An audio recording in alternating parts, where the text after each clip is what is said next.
आज के वीडियो में संपूर्ण धन सहसंबंध और संपूर्ण ऋण सहसंबंध को एक एग्जाम्पल के माध्यम से अच्छी तरीके से समझते हैं। और इससे रिलेटेड मैं आपको क्वेश्चंस दूंगा, उसको भी आपको बना करके उसका अर्थघटन करना है, यानी सहसंबंध की चर्चा करनी है कि कौन सा सहसंबंध है। संपूर्ण धन सहसंबंध है, संपूर्ण ऋण सहसंबंध है, आंशिक धन सहसंबंध है, आंशिक ऋण सहसंबंध है, या फिर सहसंबंध का अभाव है। तो यहाँ पर मैंने एक दो एग्जाम्पल के थ्रू संपूर्ण धन सहसंबंध और संपूर्ण ऋण सहसंबंध को समझाने का प्रयास किया है।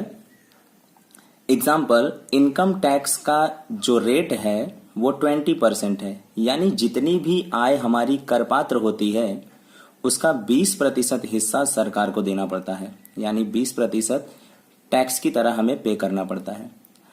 यहां पर हमने 5 व्यक्तियों की कर पात्र आय को लिया है। देखिए, कर पात्र आय का मतलब ऐसा नहीं होता कि एक साल में हमने जितना रुपया कमाया वो सब कर पात्र ही है, नहीं।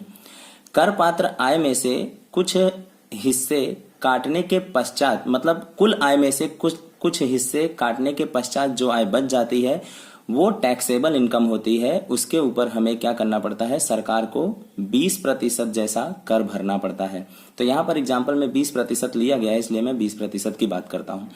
आइए हम बात करते हैं कि जो ए व्यक्ति है वो 50,000 रुपए उसकी जो एक साल की करपात्र आय है उसका 20% हिस्सा, 50,000 का 20% अर्थात कितना हो जाता है, 10,000। यानी 50,000 अगर उसकी टैक्सेबल इनकम होती है तो वो 10,000 रुपए सरकार को क्या करता है, कर की तरह भरता है, इनकम टैक्स भरता है। बी व्यक्ति की जो इनकम है यानी टैक्सेबल जो इनकम है वो 30,000 है। 30,000 का 20% यानी 6,000 रुपीज उसे सरकार को करवेरा भरना पड़ता है। सी व्यक्ति की 80,000 रुपए करपात्र आय है, उसका 20% 16,000। 20,000 का करपात्र 20,000 करपात्र जो आय है उसका 20% यानी 4,000 कर। और ई जो व्यक्ति है वो 1,00,000 रुपए उसकी कर पात्र आय है, यानी सबसे ज्यादा, तो जाहिर सी बात है 20% यानी सबसे ज्यादा कर कौन भरता है, ई भरता है। विकीर्ण आकृति द्वारा, यानी जो भी सूचना आपको दिखाई दे रही है इसे हमें विकीर्ण आकृति की मदद से इस सूचना के सहसंबंध की हमें चर्चा करनी है। तो यहां पर आपने इससे पहले भी कई बार आकृतियों को बनाया होगा ग्राफ में, तो उसी प्रकार से यहां पर भी हमें ग्राफ में ही बनाना है इसको। तो जो हॉरिजॉन्टल लाइन होती है वो हमारे लिए हमेशा क्या होती है, एक्स अक्ष।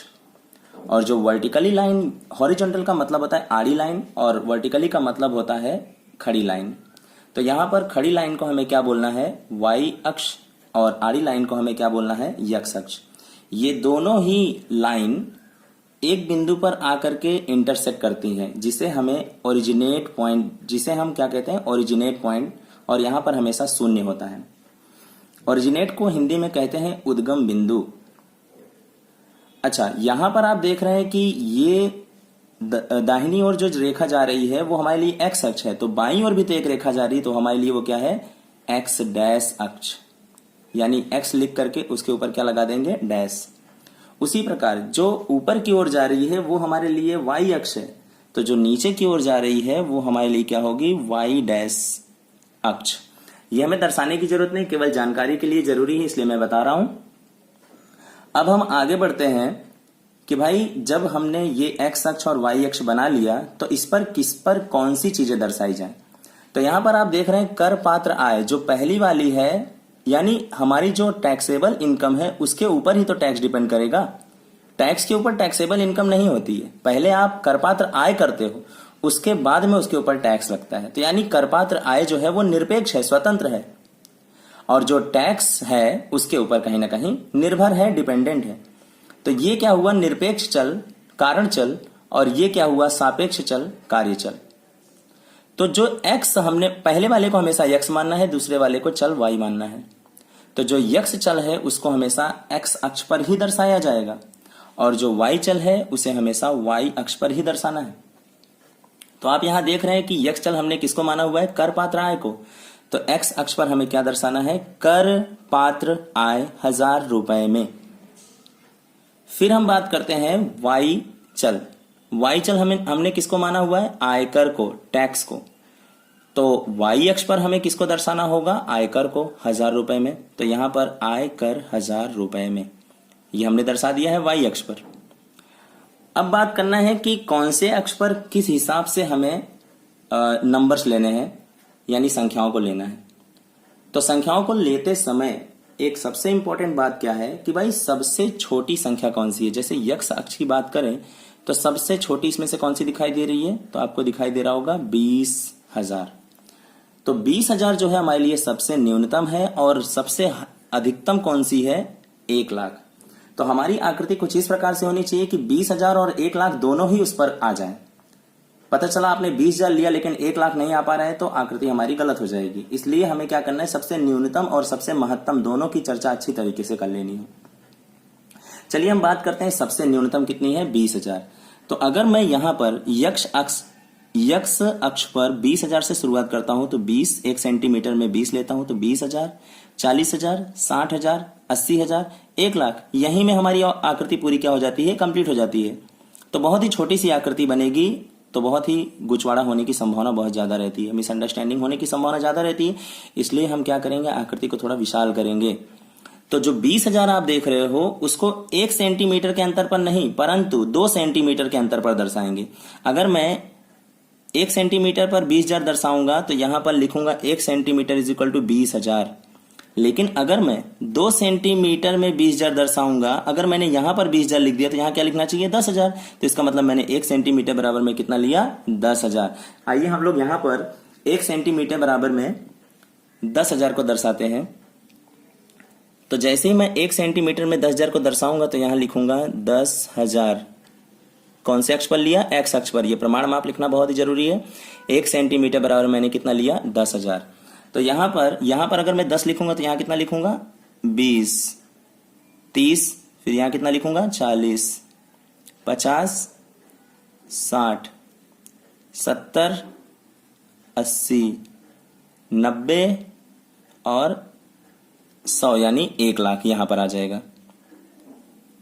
अब हम आगे बात करते हैं। ये तो हमने यक्ष अक्ष पर अच्छी तरीके से दर्शा लिया। सबके बीच में आपका गैप जो है हमेशा समान होना चाहिए। यहां पर देखिए 10 का गैप है, यहां पर भी 10,000 का ही गैप है, यहां पे भी 10,000 का गैप है, यहां पे भी 10,000 का गैप है। अगर मान लीजिए गैप आपका समान नहीं है तो यहां पर एक, इससे पहले ही मैंने बताया है, यहां स्ट्रेच का साइन देना पड़ेगा। कैसा? ऐसा। यहां पर स्ट्रेच का साइन लगाना पड़ेगा। कब? जब आपका शुरुआती अंतर बहुत ज्यादा हो जाए तब। अब यहां पर अगर आप 20 लिख दिए होते और यहां पर आप 20 लिख दिए हैं और यहां पर आप लिख रहे हैं 30, तो यहां पर आपने 0 से लेकर 20 में कितना गैप ले लिया? 20,000 का। जबकि यहां पर आप कितना गैप ले रहे हो? केवल 10,000 का ही। तो यहां पर आप ज्यादा गैप ले रहे हो ना। जब आप ज्यादा गैप लोगे तो यहां पर आपको स्ट्रेच का साइन देना पड़ेगा। लेकिन यहां पर अच्छी तरीके से बैठ गया, इसलिए हमें ऐसा कोई साइन देने की जरूरत नहीं है। सबके बीच में आप देख रहे हैं 10,000 का ही गैप है। अब हम बात करते हैं वाई चल के बारे में। तो वाई चल हमने आयकर माना हुआ है। तो इसमें भी देखिए सबसे न्यूनतम कौन दिखाई दे रहा है? 4, और सबसे महत्तम 20। तो 4 को हमें अगर यहां पर दर्शाना हो, 4, 8, फिर 12, फिर 16, फिर 20, बहुत ही जल्दी आकृति हमारी खत्म हो जाएगी। तो हम क्या करेंगे? 4 को भी आधा कर देते हैं, यानी 4 को यहां 1 सेंटीमीटर बराबर में ना दर्शा करके 2 सेंटीमीटर में दर्शाते हैं। तो जब आप 4 को 2 सेंटीमीटर में दर्शाओगे तो यहां पर अगर आप 4 लिख रहे हो तो इसका मतलब 1 सेंटीमीटर में कितना ले रहे हो? 2। तो आप वाई अक्ष पर आपको 1 सेंटीमीटर बराबर में कितना लेना होगा? 2,000। तो यहां पर हमने क्या लिया? 2, 4, 6 लिखने की जरूरत नहीं, यहां लिख दीजिए 8। 2, 4, 6, 8, 10, 12, 14, 16, 18 और यहां पर लास्ट में 20। अगर आप पूरा लिखते हैं तो कोई दिक्कत नहीं है, वो भी लिख सकते हैं। 2, 4 पूरा लिख दीजिए। अब हम बात करते हैं बिंदुओं की, कि भाई जब पर्सन ए 50,000 टैक्सेबल इनकम करता था तो 10,000 रुपीज क्या करता था? टैक्स भरता था। तो आप सबसे पहले किस पे जाओगे? 50,000। कहां पे दिख रहा है? यक्ष अक्ष पर। तो 50,000 कहां दिख रहा है? 40 और 60 के बीच में। तो यहां पर आएगा आपका 50,000। 50,000 के सामने वाई अक्ष में आपको क्या देखना है? 10,000। तो 10,000 आपको कहां नजर आ रहा है? तो इसको हम थोड़ा स्केल के माध्यम से करेंगे क्योंकि ये कोई ग्राफ नहीं है। तो मैं 10 को लगभग, ये देखिए ये 12 है और ये 8 है, तो 12 और 8 के बीच में क्या आया होगा हमेशा 10। तो यहां पर मैं जरा सा ऐसा पॉइंट करके उसको सर्कल कर रहा हूं। तो पहला बिंदु हो गया। फिर उसके बाद में बात करते हैं, जो हमारी आय करपात्र आय 30,000 थी तो 6,000 रुपया टैक्स देना पड़ता है। 30 को पहले एक्स अक्ष पर ढूंढिए, 30 ये रहा, तो 30 के सामने ही हम क्या कर लेंगे, स्केल रख लेंगे 30। फिर उसके बाद में आप देख रहे हैं कि उसका टैक्स कितना था 6,000, तो 6,000 कहाँ आएगा, 4,000 और 8,000 के बीच में। तो ये हो गया हमारे लिए 6,000। यानी सीधा समझ में आ रहा है कि जो हमारी आय 30,000 थी तो हमें टैक्स कितना लगता था 6,000। ऐसा। सी के बारे में बात करते हैं। 80,000 रुपया टैक्सेबल इनकम, 16,000 रुपया टैक्स। 80,000 रुपये हमारे लिए टैक्सेबल इनकम है, तो 80 पे आकर के फिर आपको क्या करना है, 16 कहां पे है, सीधा दिख रहा है 16, तो यहां पर हम क्या कर देते हैं, पॉइंट करके एक सर्कल कर देते हैं। फिर अब बात करते हैं कि भाई 20,000 जब इनकम थी, टैक्सेबल इनकम थी, तो 4,000 रुपये टैक्स लगता था। तो भाई 20 कहाँ है, ये रहा। हमेशा पहले एक्स अक्ष पर ही देखना है। और हमें कितना टैक्स लगता था 4, तो 4 तो आपके जस्ट सामने ही दिखाई दे रहा है, ये रहा, राइट। उसके बाद में ई के बारे में बात करें तो ई जो है 1 लाख रुपया टैक्सेबल इनकम करता था, तो 20,000 रुपीज टैक्स की तरह पे करता था। तो 1 लाख रुपया यहां पर दिख रहा है आपको, और टैक्स कितना पे करता था 20,000।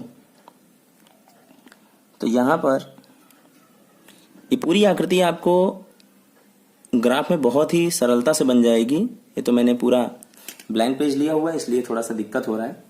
चलिए अब हम बात करते हैं इसके अर्थघटन की। तो आप यहां पर क्या देख रहे हैं कि सबसे पहले जो आकृति के जो बिंदु हैं, विकीर्ण आकृति के जो बिंदु हैं, वो लेफ्ट से राइट की ओर जा रहे हैं। सही है, लेफ्ट से राइट की ओर जा रहे हैं, नीचे से ऊपर की ओर जा रहे हैं। तो ये तो धन सा संबंध हुआ। लेकिन आप देख रहे हैं केवल एक ही रेखा में दिखाई दे रहे हैं, एक सीधी लाइन में दिखाई दे रहे हैं। तो ये कौन सी आकृति हो गई, संपूर्ण धन सहसंबंध की आकृति हुई। अब आपको समझ में आ गया होगा कि भाई संपूर्ण धन सहसंबंध की आकृति कैसे बनती है, लेफ्ट से राइट की ओर, नीचे से ऊपर की ओर, और एक ही रेखा में दिखाई देती है। सभी बिंदु एक ही रेखा में दिखाई देते हैं। तो ये क्या हो गया, संपूर्ण धन सहसंबंध। तो आपको नीचे अर्थघटन में लिख देना है कि एक्स और वाई चल के बीच में कौन सा सहसंबंध है, संपूर्ण धन सहसंबंध। या तो आप ऐसे भी लिख सकते हैं, कर पात्र आय और आयकर के बीच में संपूर्ण धन सहसंबंध है, ऐसा कहा जाएगा। तो यहां पर आपकी आकृति कंप्लीट हो रही है।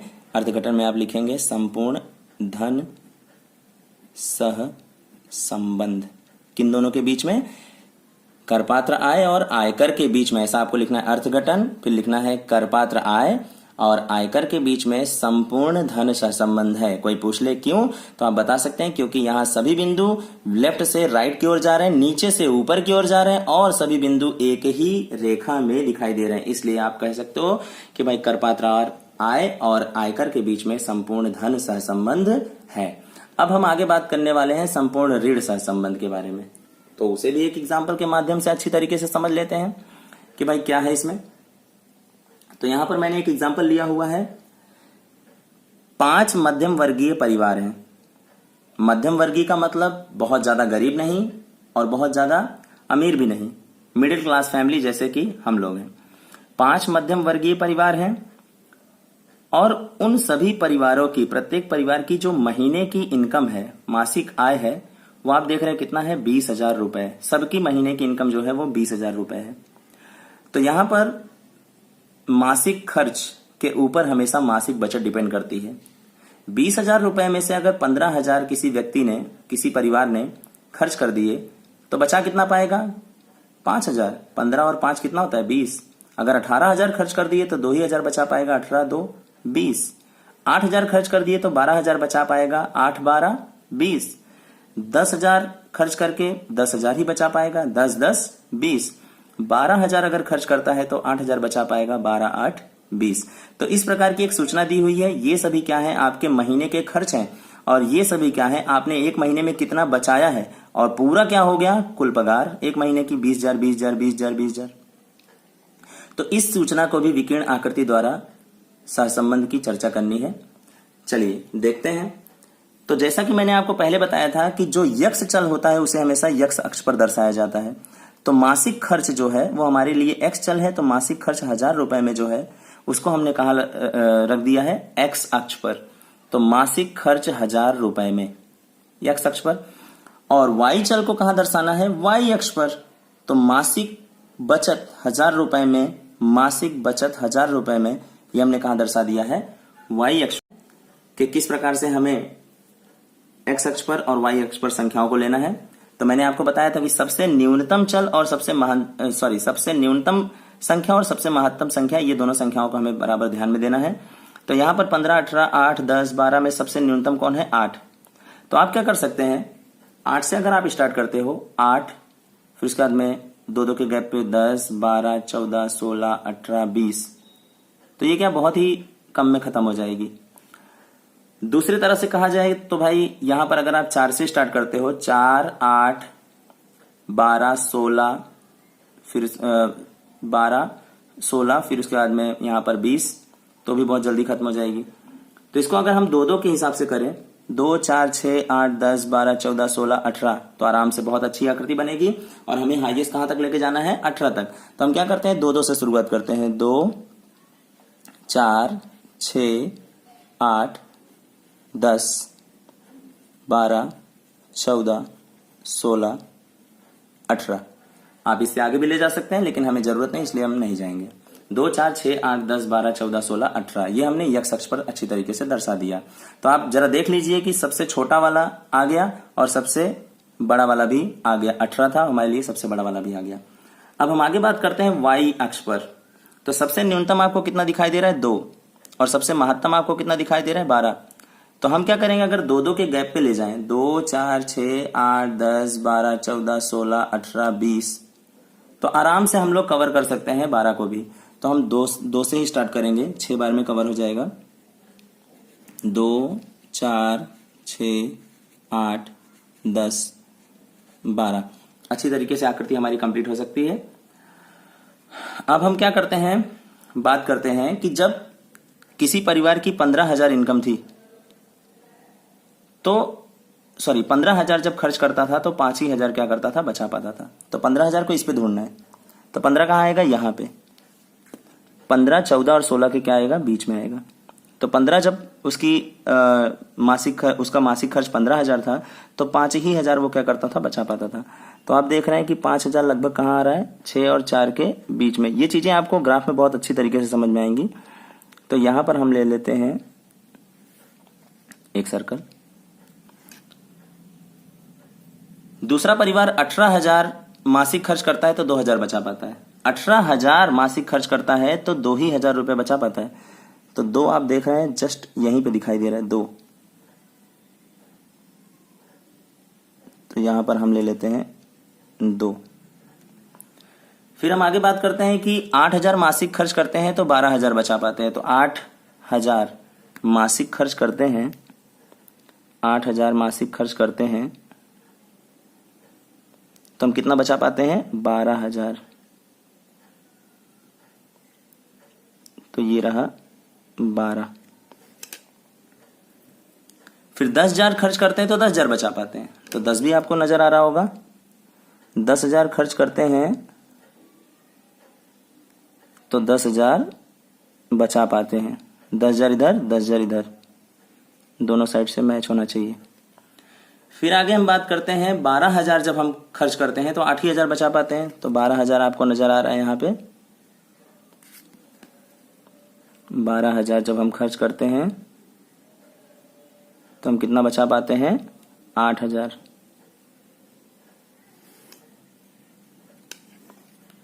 ठीक है। तो आप देख रहे हैं कि यहां पर जो बिंदु है, अब हम लोग निष्कर्ष की ओर बढ़ते हैं, यानी अर्थघटन की ओर। यहां पर जो आपके बिंदु दिखाई दे रहे हैं वो लेफ्ट साइड से राइट साइड की ओर जा रहे हैं। देखिए, लेफ्ट से राइट की ओर जा रहे हैं, परंतु इसमें नीचे से ऊपर की ओर जा रहे थे, इसमें ऊपर से नीचे की ओर जा रहे हैं। तो यानी ऋण सहसंबंध तो हुआ, लेकिन अब संपूर्ण हुआ कि आंशिक हुआ वो कैसे पता चलेगा? इनकी लाइन को देखिए, क्या ये लोग एक सीधी रेखा में दिखाई दे रहे हैं? जी हाँ। ये सभी एक सीधी रेखा में दिखाई दे रहे हैं, इसलिए ये आकृति को देखकर, इस विकीर्ण आकृति को देख करके हम लोग अर्थघटन लगा सकते हैं कि भाई मासिक खर्च और मासिक बचत के बीच में क्या है, संपूर्ण ऋण सहसंबंध, ऐसा कहा जाएगा। तो वीडियो को स्किप किए बिना देखिएगा, आपको पूरी आकृति एकदम अच्छी तरीके से समझ में आएगी। आने वाले वीडियो में हम लोग आंशिक धन सहसंबंध, आंशिक ऋण सहसंबंध को और सहसंबंध के अभाव को समझेंगे। तो विकीर्ण आकृति का हमारा जो पॉइंट है वो कंप्लीट हो जाएगा। उसके बाद में हम लोग कॉल पियर्सन के गुणन प्रघात की विधि की ओर जाएंगे, जो कि 5 नंबर में एक सवाल अच्छी तरीके से पूछा जाता है एग्जाम में। आई होप कि आपको वीडियो समझ में आया होगा। अगर आपको अच्छी तरीके से वीडियो समझ में आ रहा है तो आप लाइक, शेयर, कमेंट्स जरूर कीजिए। धन्यवाद।